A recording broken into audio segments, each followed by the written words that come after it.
On today's episode of Video Marketing Madness, we're going to be discussing how to use green screen, and that includes all the tools that you'll need, the software, and why you would want to use a slightly more advanced form of video. It's going to be worth it. And today's episode is made possible by our good friends over at Movo. Now, if you haven't checked out Movo lately, Movo has a ton of really cool things like microphones, lights, and stands, but they have something brand new, Steve, that I'm kind of excited about, and I think a lot of people will be as well. Have you seen those wireless microphones that everybody's using nowadays? They're kind of big. Yeah, They're like, yeah, with the dead cat on top. yeah, sometimes it does have the little dead cat on top of there. There's a lot of people freaking out right now. That's just a little wind muff. But yeah, they look like larger than normal lapel microphones, but they don't have any actual transmitter. The transmitter is in the actual microphone. Well, Movo has their own version of that now. Back a while ago, probably 6 or 8 months ago, I ordered a generic set of those from China for about $7. And surprisingly, it was pretty good. The range was incredible. Like, I was able to pick up from across the parking lot. The only problem was whenever you said the letter S, it kind of like crackled a little bit.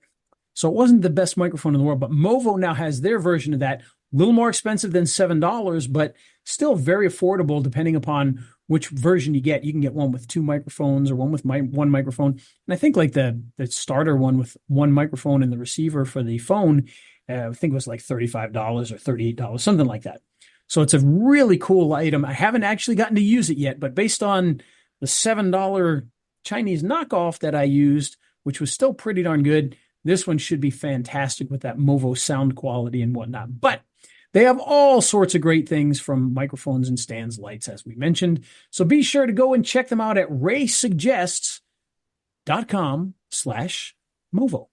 And with that, let's hit the music. He's Ray the video guy, yeah, Ray the video guy. His skill is where it's at, even if he's a little fat. He's filled with video expertise and has so much knowledge that you need.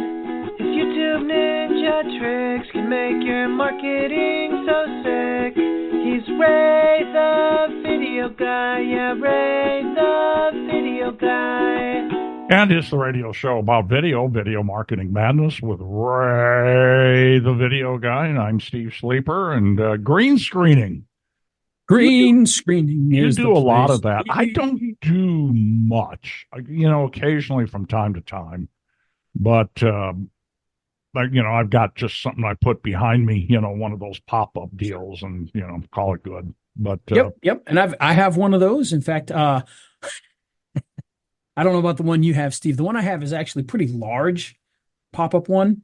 I mean, it's big. It's a big one. Yeah. In the last 10 years, well, I've probably owned it for more than 10 years, probably owned it for closer to 20 years by now. I still have no idea how to fold that thing up. If I use it, it's going to stay open until my wife comes over and folds it up for me because I can't figure it out. I've never been able to figure out how to wrap that thing back up.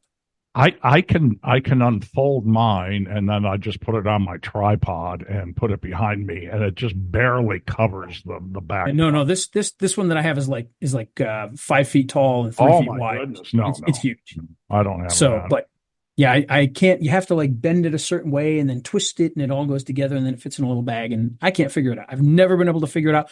I actually drove home one time with the giant green screen crammed in the back seat of my little car and drove home with it like that because I couldn't figure out how to fold it up. We'll figure. But they can be very, very useful, those little things. I like them. Oh, sure. Yeah. But there is obviously a lot of different tools you can use for creating green screens. In fact, when we used to have our office, which was about 5 miles down the road from here, in that office, I actually was able to paint an entire wall green with the chroma key paint, which was awesome. Loved that because now you had floor to ceiling, 7 or 8 feet wide, and I could do almost anything I wanted with that. That was really, really cool. And I wish I had a place inside the escape room here. We got a lot more space in the escape room, but not a lot of big spots inside there where we could actually do that, unfortunately. Otherwise, I would love to do that here and do that, because that was great. The chroma key paint is a great way to do that if you can do it. Yeah. Yeah.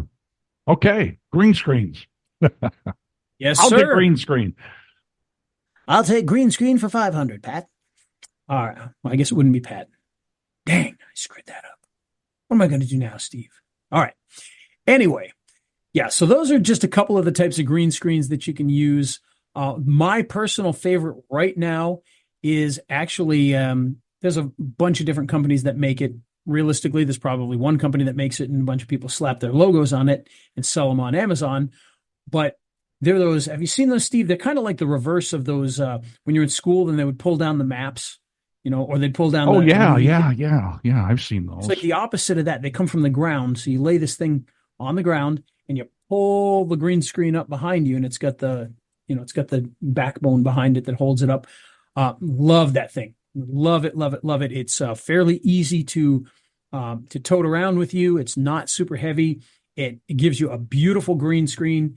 And back in the day, one of the kind of well-known video companies that would sell stuff on Amazon and whatnot sold that, and it was like, I want to say it was like $1,000.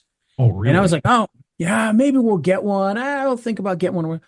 And eventually I finally went back to look, and now there's like 30 other people selling these ones, and you can get them for like $100 to $150. Yeah. Okay. They're fantastic. I got the extra long one because I wanted to have a little more space, because they have ones that are, maybe like 4 feet wide, and you just put them up behind you. I got the one that's a little bigger than that because I wanted to be able to move back and forth a little bit, or if I had to have two people standing side by side, we could do that. But love it. So there's a lot of options. And this day and age, it's so much easier to do it with the software that even people are doing these things just by using one of those green cloths and hanging it behind them, and still getting pretty good results.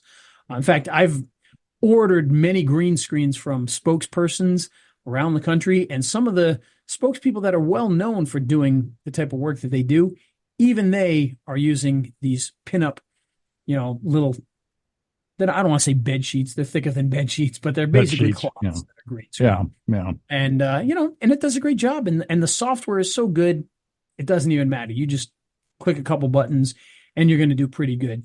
To do it really well, there are some things you need to do, but most people can get away with it, and the software is going to help them. You know what my kind of downfall with green screening is, although if you looked at it, it's okay, but lighting. I just put a ring light on it, and I do have some issues I need to deal with in editing, but that's the huge deal, I think, is the lighting, getting the right color green, and then the lighting. Yeah. So and that's a huge part of it. I mean, what we're doing is photography or videography. Videography really is just photography.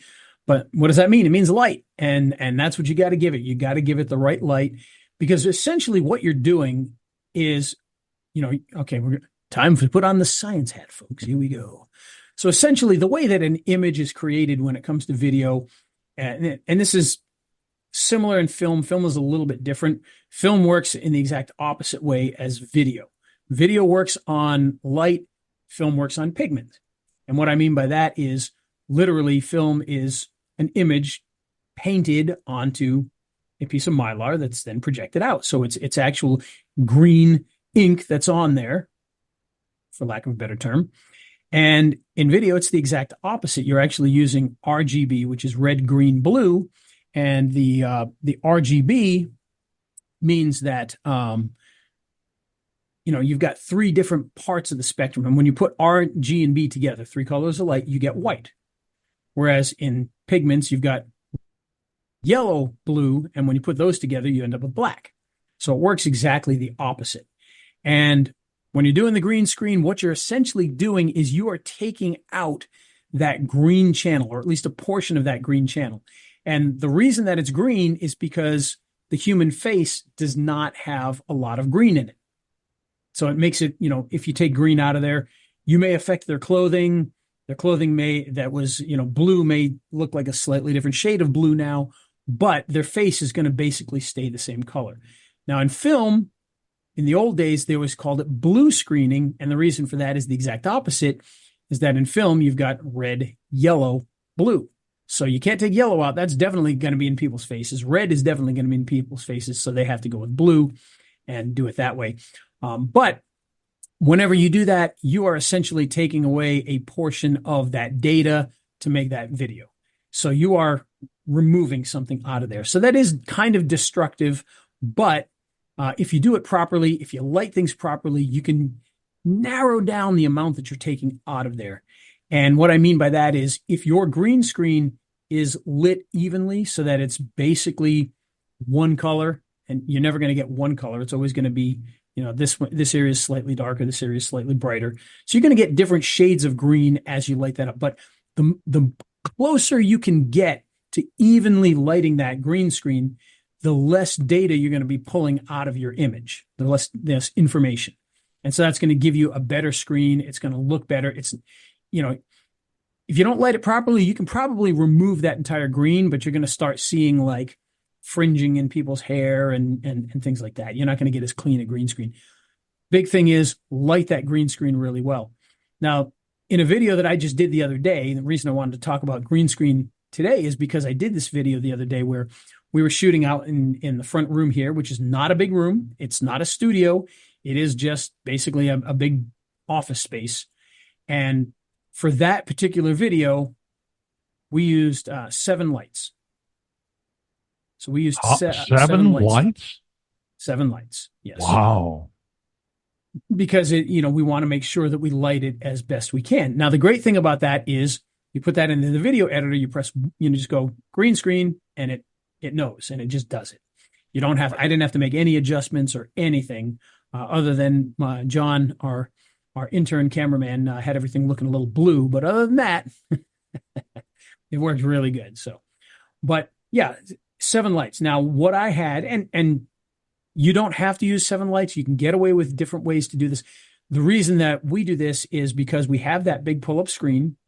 We got enough room that one important thing, if you can do it when you're doing a green screen, is bring the person away from that green background.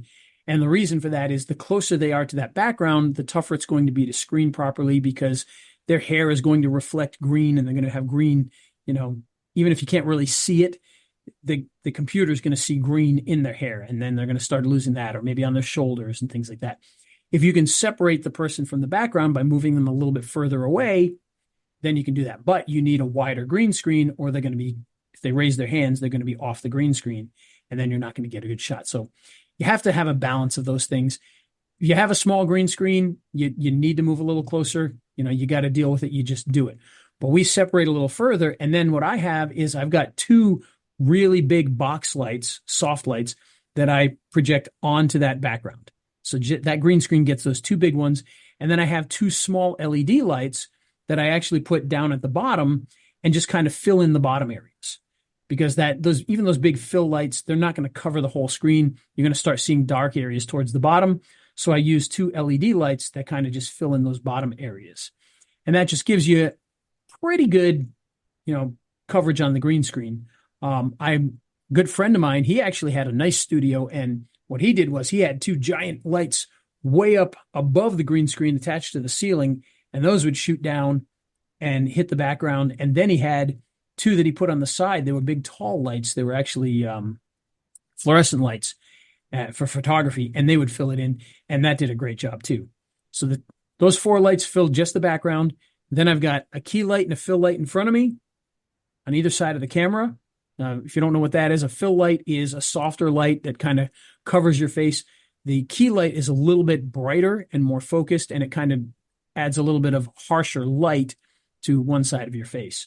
And then we have a backlight. And a backlight is a light that would be behind the person pointing at their back, the back of their head and their shoulders.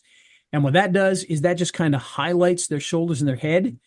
And when you do that, it kills that green that might be spilling on there, and it really helps provide separation between you and the background. And so you can do a green screen pretty easily with that. So have I put you to sleep yet, Steve? No, not yet. Give it some time. Yes, so if I keep talking like that, we probably will put people to sleep. But it is information that is very effective.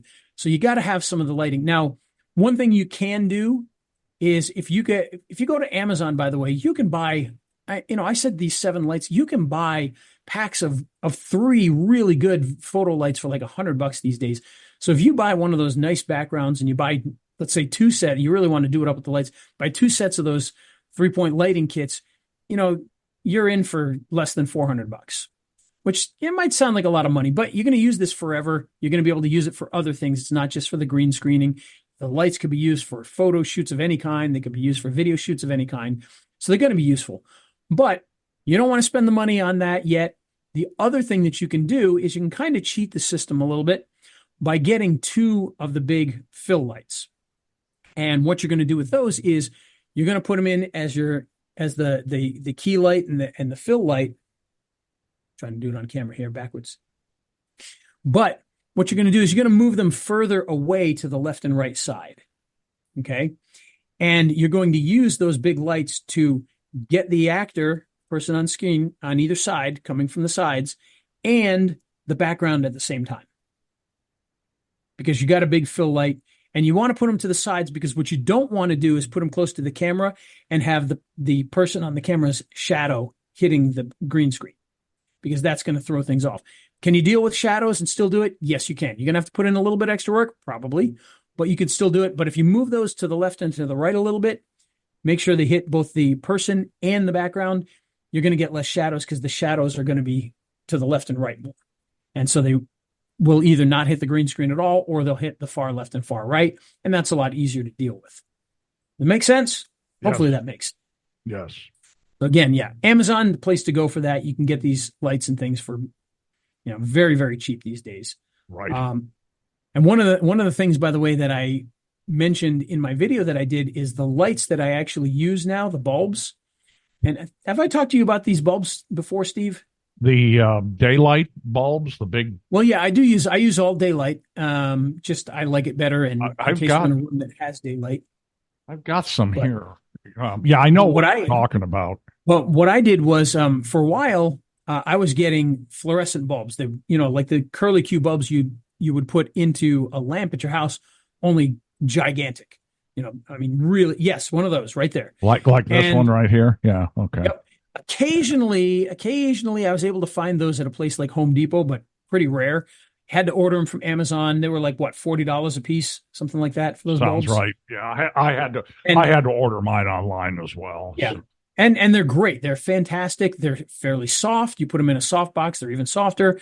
But be very careful. And if Will is watching right now or listening to this in the future, Will, who I used to do a lot of my shoots with, has broken more of those bulbs. He would breathe on them and they would shatter. Because if you drop one, forget it. Those things are so fragile.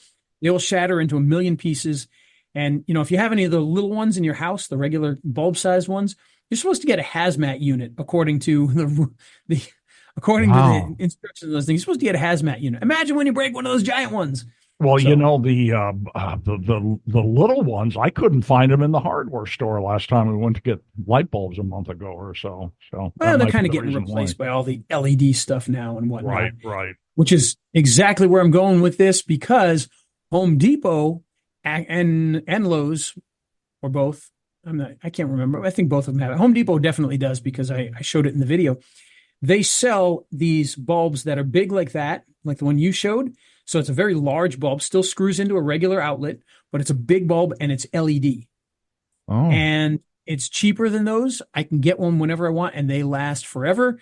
And, you probably have to hit them with a hammer to break them. So they are fantastic. Absolutely love them. And like I said, you can just walk over and get one anytime you need one. So it's not like the old days. The old days we used to use those little xenon style bulbs, and you had to order those special because they were, and they were very expensive. So these are fantastic. The fact that you can go there, but lighting, big part of this. So if you can get a couple of those soft boxes, they'll typically come with incandescent bulbs. You can use those. I'd replace them.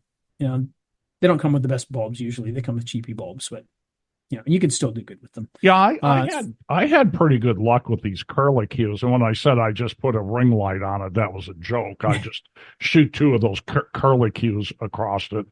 And it's okay. I mean, it's okay. And by the way, I've done that with the ring light too. I've got a big ring light right here that we use for when we're doing these types of things. But I've used that as my fill and key light before, and then just two for the background. Okay. You're going to get fairly even lighting on the person, which is okay. It's not a bad thing unless you're really looking for that dramatic effect. It is better if you've got one side of the face that's slightly brighter than the other one and a little harsher, but if you can't, you can't. And if you can use a ring light and two background lights for the green screen, you're going to do okay. It's going to be useful. And those ring lights, I mean, I got that on Amazon. I don't even know how long ago, and it was very cheap. Yeah. I can't even remember. I think I might have got it for like $70 or something like that. Yeah, and that's the thing. When I first started doing green screening to get all the lights I really needed, it was just more than I wanted to spend, and that's why I got one of those. Here, I'm talking, so you'll see it. This is why I got one of these, or a bunch of these. I've got a whole bunch. Yep. No, they're fantastic. I've still got them here. I just don't use them anymore because but the kind of lights you're talking about, they keep getting cheaper and cheaper all the time. The big soft boxes and stuff like that. So yep. Like I said, and especially we're getting close to the holiday season. Getting to the holiday season, you're going to find nice sets on there. They're going to be massively on sale. They drop all the time at Christmas time because I think one of the light sets that I bought, I wasn't even going to buy. I bought just because, oh my gosh, I can get that for $80 instead of $150. And so I bought an extra set of lights. I've got more stands and lights than, you could possibly ever need. I can only imagine. Yeah. Well, you've been a videographer for 30 years or something like that, haven't you? So, something like that. Yeah, probably about right, because you were, a kid when you started. So I was. And Andrew, if you're on here, yep, he was the one who got me started in this stuff. So he might be on here right now. The guy that I started with doing video, I'm working with again right now on multiple projects. So after 30 years, we still work together on all these projects. So wow, that's impressive. Crazy. We started doing weddings. He used to do tons of weddings. I used to shoot weddings every weekend. Fortunately, we don't. And I say that knowing that I've got to go shoot a friend's wedding on Saturday. Well, that's pretty impressive. My daughter in college did wedding photography and video just to make extra money. And when college was over, she was like, I think I'm kind of done. Never again. Yeah. Well, it's a lot of pressure. You can't redo it. It's Right. a lot of pressure. So you gotta get in there and you gotta do it. You got to get it done right the first time. And back in the old days, that wasn't always so easy to do. Yeah, especially if you were that's exactly right. Especially if you were the lead guy. Kim, my daughter, was just doing what she was told. She worked for somebody, and she said, "Man, I don't ever want to own a company like that." She said, "I can't believe what kind of pressure she was under." It's a ton of pressure and it's a lot of work. Yeah. And the photography, people think, oh, well, we went to digital. That makes it a lot easier. Oh, no, it does not. No. When people switch to digital, again, now we're getting off track here, but when people switch from standard photos on film to digital, it was a ton more work now because before they would just shoot it on film. They'd send it to a lab. The lab would send them back finished product. They didn't have to do anything. Just had development. There it goes. Put it in a book. Here you go. Now they've got to go through all the images themselves. They've got to do all the work on it, color correction, all that stuff they got to do themselves. So they go from, I knew photographers, they worked, the weekends, they'd work a wedding Saturday, a wedding Sunday, and they'd be off all week. Now they're putting together images all week long. So yeah. There you go. Yeah, that was the other thing she liked about working for somebody. She could work Friday and Saturday night, and that's all she had to do. And I forget the gal's name, but she get paid well too. But, you can get paid pretty good. You can get paid pretty good doing it. But. Yeah, I mean Kim was just an independent contractor, and I remember she made pretty good scratch. But you know what they don't do in those wedding videos? What? Green screen, which is what we were talking about originally. Welcome back, everybody. So green screen, yes. Other thing you need to think about is, of course, microphones.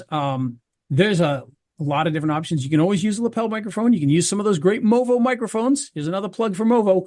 But also you can use a nice shotgun mic. And that's what we use a lot of times when we're shooting with the green screen is I've got a boom and I put, a microphone on the boom and just keep it out of the shot and do it that way because quite honestly, as much as I love lapel microphones, they do a great job. The boom microphones, they just pick up better audio. They're just clean, not cleaner. I shouldn't say cleaner because the lapel microphones are very clean, flat audio, but those boom microphones, they'll be a little more bassy. They give you a nice sound. Just being a bigger microphone with the bass roll off and all, don't want to get too technical, but any type of microphone will work. Recommend not using the one on the camera because it's not going to sound great. Although we have discovered very well that inside these programs now, you can take audio that's just shot on your smartphone and make it sound a lot better than it did originally with just the click of a button because this software is so great. And speaking of that, that's the next thing we do have to talk about is the software, because you're going to need software in order to do the green screening. And what software do you need? Well, quite honestly, almost anything these days. There's so many different pieces of software that do green screening, everything from, Zoom does it built in to an extent, and, FaceTime does it, but you're going to be getting into some of the editing if you're using Final Cut Pro or Adobe Premiere or HitFilm or DaVinci, all those high-end ones, they're going to have some great green screening tools for you.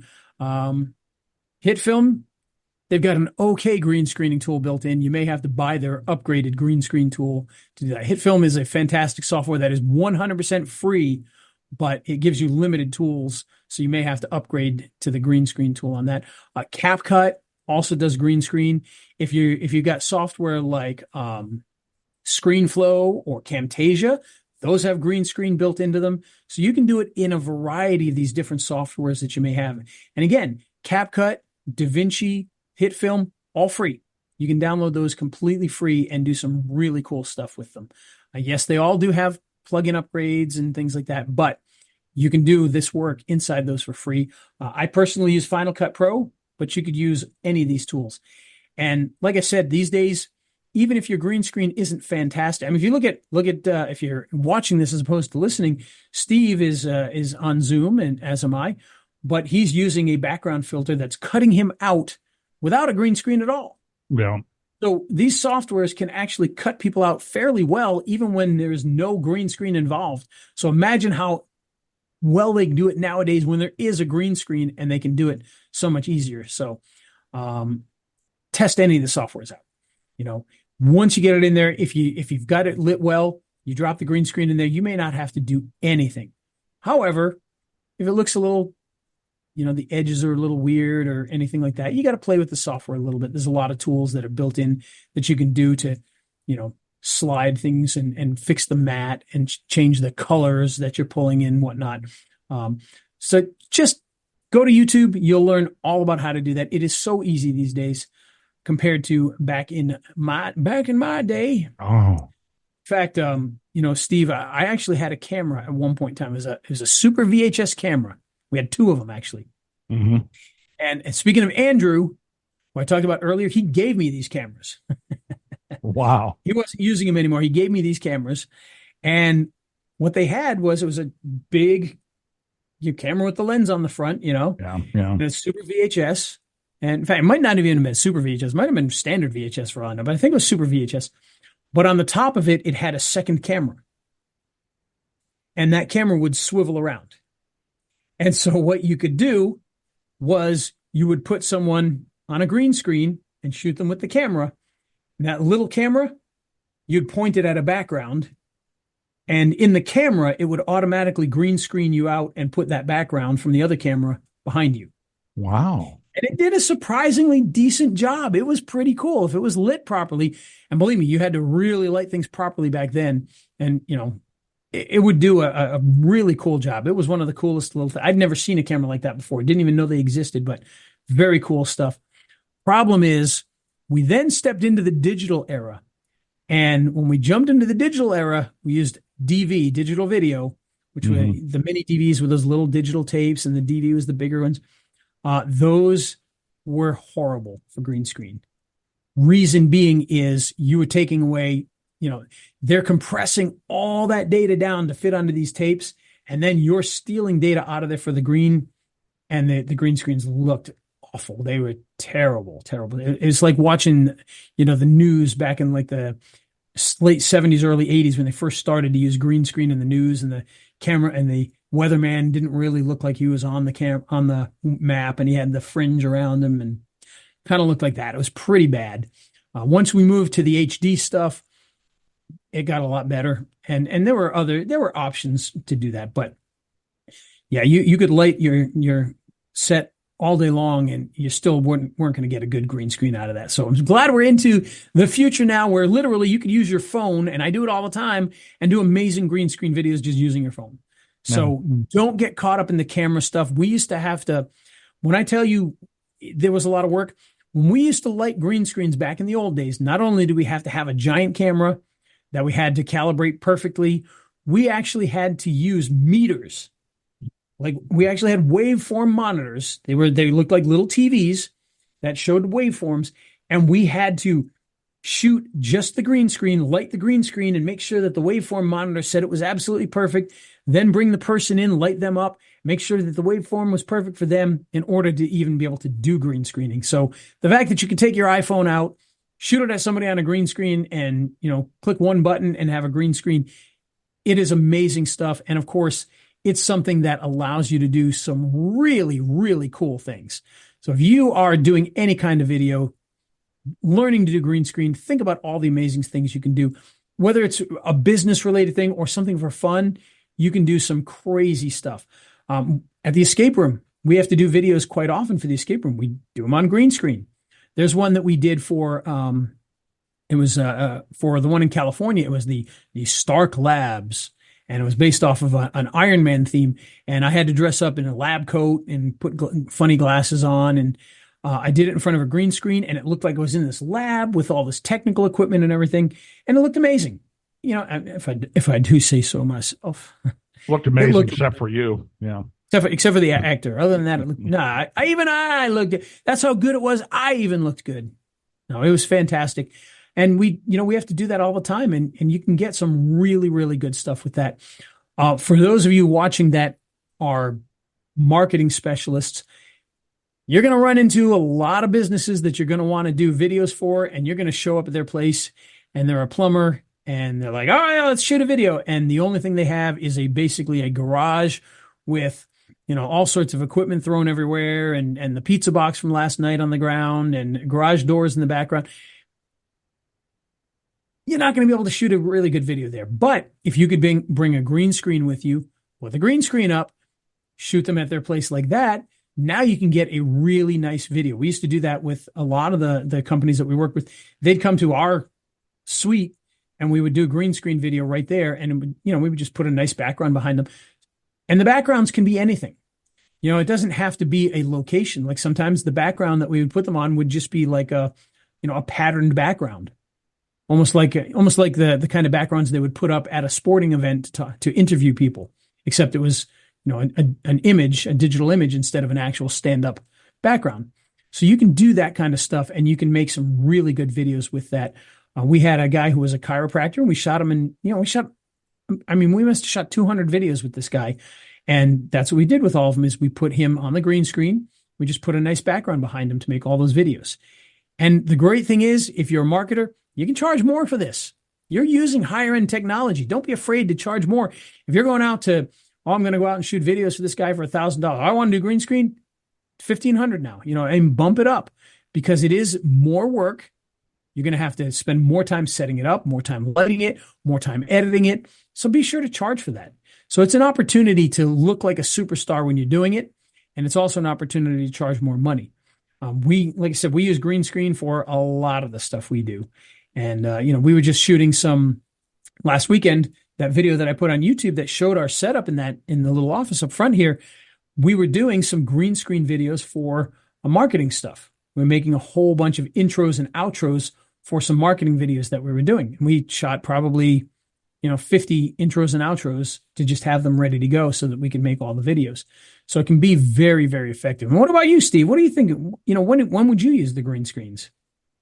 I have so many of the interviews that I do are on Zoom, because I work with attorneys all over the country, and these attorneys have decent backgrounds in their offices. They've got nice offices. with lots of books and a desk and all that kind of stuff. Um, By the way, we used to fake that a lot for attorneys too. oh, sure, sure.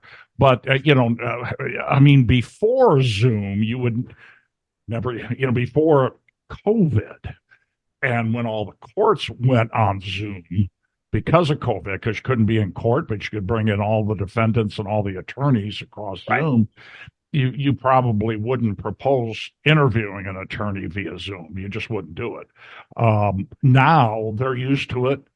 They accept it. They're fine with it, and it looks okay, So just because of my niche, sort of my need for green screening has gone away. I just, occasionally I will go out and interview somebody on location, but he just happens to have a really nice office, so I don't need it. I used to do a lot of. Not the answer you wanted to hear. No, that's fine. I'll tell you, when we used to have the office down in Snellville, where we had the green screen wall, and that room was huge. So the lights were always there. They were always set up. If I wanted to do a green screen video, it was just, turn on the camera, let's go. Yeah. And so we did a lot of fun stuff there that we just don't do anymore. Like I used to, even for product reviews, I dressed up as a pirate in one, and I put myself on a pirate ship. We did one where I was, on the Starship Enterprise and all sorts of cool stuff. And it's just a matter of, finding uses for it, because you can do so many cool things with it, even if it's just for fun. Yeah, absolutely. Do you still do a lot of green screening, even though you don't have quite the facility you had in Snellville? Yeah, we just set it up and go. In fact, in this office here, we were taking everything down so we could turn it into another escape room in this particular room. But before we started to do that, I had the green screen here up all the time in here too. You did, okay. So I would jump on there. Don't you have one out in one lobby that you could pull down, like one of those school maps? No, I've got the one that pulls up, but I have to bring it out there every time we use it. Oh, I see. Okay. All right. Okay. And it's easier to do it out in that lobby because there is more room. In here, it's very tight. Like if we want to do it in this office here, we got the green screen there. Like you can't even like stand behind the camera and frame the shot because the camera's like up against the wall just to have enough room to shoot it. So it's pretty tight. Right. You can barely fit the lights in here, right? Although one thing I did do, and this is something to think about too, and for those of you that are thinking about doing this and you want lights, one of the things that we bought was, because we've got the drop ceiling in these offices, which most offices are going to have. Right. We got these things. They're little studs that come down and they scissor and they lock onto the braces. And the lights will mount to that. So you can actually hang lights from the ceiling. And that's what I did, is I had my big box lights in here hanging from the ceiling. And then that way they were out of the way.